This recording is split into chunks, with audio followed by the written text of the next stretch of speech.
When Mary went to France in 1548, the regency went to the heir presumptive, the next in line to the throne, James Hamilton, the Earl of Arran. Although he wouldn't last that long as regent, he was a fairly incompetent leader who would mishandle money. He was completely willing to abandon his moral position on key issues, constantly flip-flopping. I mean, obviously none of this was an issue. The real issue was the fact that he hadn't gone to Eton, you know.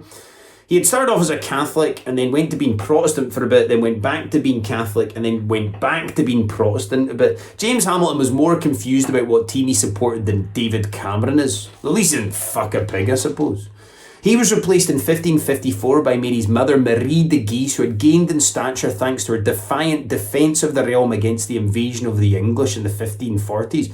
Now, Marie de Guise, she was incredibly adept at noising up the English. Before she married James V, Henry VIII had tried it on with her, and when he complimented her figure, Marie apparently replied, "Aye, I've got a really thin neck," which is frankly outstanding patter from her.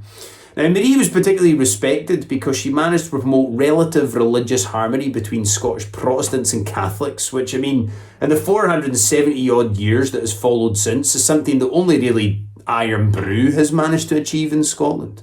Now, Protestantism had been spreading throughout Europe in the 16th century as a response to the corruption of the Catholic Church, which was hilariously corrupt in the 16th century. Like, you could prepay for sins that you planned on committing in the future. Like, if you had a big weekend coming up.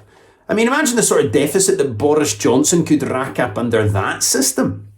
And so Henry VIII, he had made the break from Rome in 1534, but when Edward VI died in 1553, Mary Tudor became Queen of England, and she started a brutal and bloody counter-reformation in which she had thousands of English Protestant heretics burned. Protestants being the kind of fossil fuels of the 16th century. In England, they were burning them, whereas in Scotland, we were looking for a more sustainable energy source, you know, because, I mean, burning Protestants, it just isn't good for the environment, folks.